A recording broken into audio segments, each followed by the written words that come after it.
Episode की शुरुआत में हम देखते हैं कि सभी हंटर्स उस बड़े से गेट के अंदर जा रहे हैं। अंदर जाकर उन लोगों को काफ़ी सारी बड़ी बड़ी मूर्तियां दिख रही थी, लेकिन वहां पर उन लोगों को कोई मैजिकल बीस्ट और मॉन्स्टर नहीं दिख रहा था। इसके बाद वहां पर होंग को एक मैजिकल सर्कल दिखता है।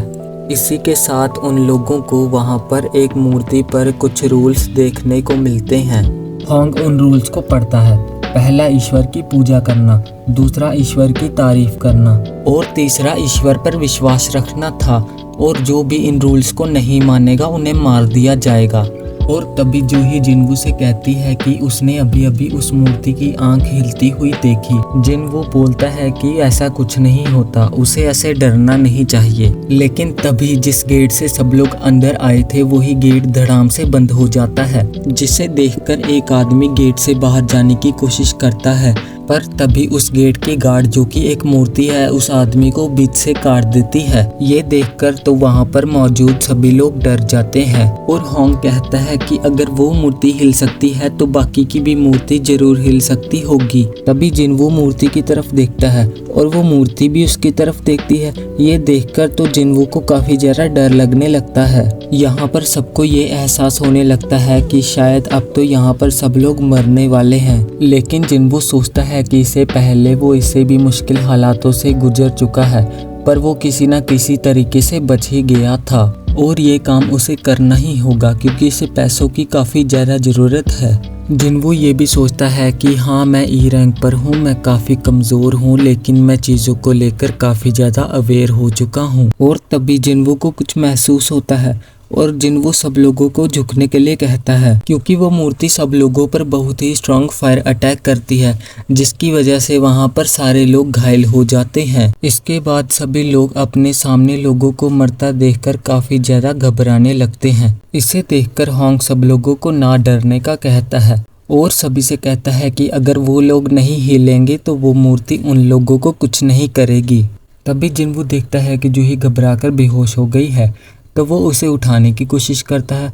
और तभी होंग जिन्वू के पास आकर उसका शुक्रिया करता है, क्योंकि जिन्वू की वजह से ही सभी लोग मूर्ति के पहले अटैक से बच पाए थे, और अगर जिन्वू ऐसा नहीं करता तो सभी लोग यहाँ पर मारे जाते। जिस पर जिन्वू कहता है कि मैंने कुछ बड़ा काम नहीं किया, मैंने सिर्फ मूर्ति के अटैक को पहले से सेंस कर लिया था। और उसी वक्त जिन्वू की नज़र होंग के हाथ पर जाती है, जो कि मूर्ति के पहले अटैक से कट चुका था। पर होंग कहता है कि उसे इस बात की जरा चिंता करने की ज़रूरत नहीं है, क्योंकि वो ठीक है।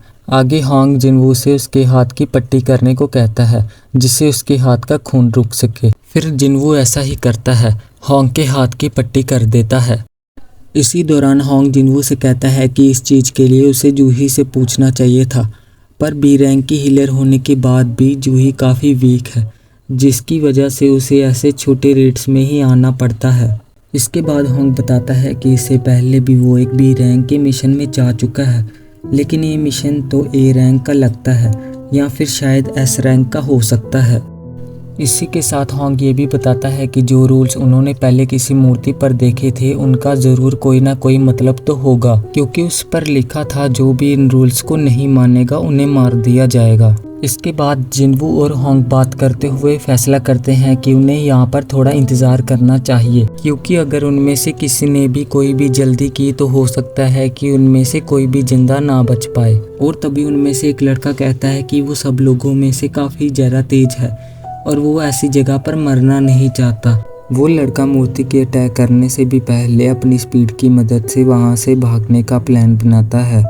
हालांकि होंग उसे रोकने की भी कोशिश करता है, पर वो नहीं मानता है। लेकिन जैसे ही वो भागना शुरू करता है, उस मूर्ति की एक आंख से वापस से वही फायर शूट होती है और बस पलक झपकते ही वो लड़का मर जाता है। ऐसा देखने के बाद तो सभी लोग काफ़ी ज़्यादा हैरान रह जाते हैं।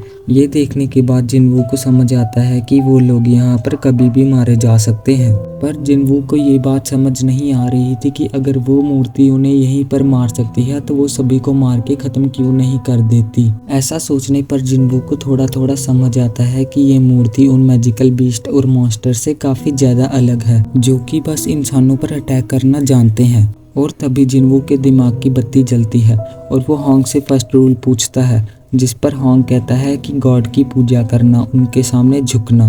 जिन्वू सभी से कहता है कि इस जगह के अपने कुछ रूल्स हैं, अगर वो सभी रूल्स को मानेंगे तो उन्हें कुछ नहीं होगा। तभी जिन्वू धीरे धीरे खड़ा होने लगता है। ये देखकर होंग उसे रोकने की भी कोशिश करता है, पर जिन्वू कहता है कि शायद उसने कुछ पता लगा लिया है। जिन्वू के उठते ही वो बड़ी सी मूर्ति उस पर अटैक करने वाली ही होती है, पर इससे पहले ही जिन्वू नीचे झुक जाता है और वो मूर्ति अटैक नहीं करती है।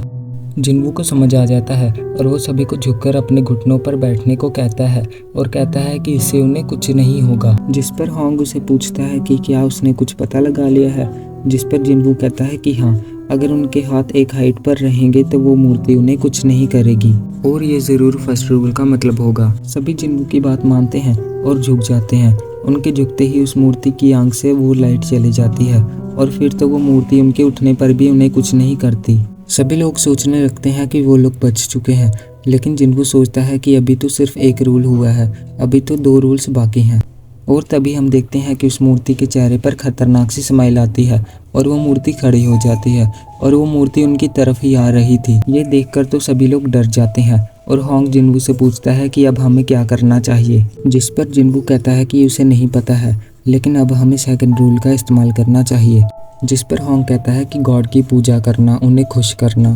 किसी को भी समझ नहीं आ रहा था कि गॉड को कैसे प्रसन्न किया जाए और तभी एक आदमी सामने आता है और वो कहता है कि उसने सालों से गॉड को प्रसन्न किया है, इसलिए वो इस काम को करेगा। आगे हम देखते हैं कि वो आगे जाकर बैठ जाता है और वो गॉड को प्रसन्न करने के प्रोसेस को शुरू करता है। यहाँ पर वो गॉड को प्रसन्न करने की प्रेयर को गा रहा था, लेकिन सभी लोग देखते हैं कि उसे कुछ नहीं हो रहा था और जल्दी ही वो मूर्ति उस आदमी को कुचल देती है। साथ ही में वो धीरे धीरे आगे बढ़ रही थी और जो कोई भी उसके पैर के नीचे आ रहा था वो सभी को कुचलती जा रही थी।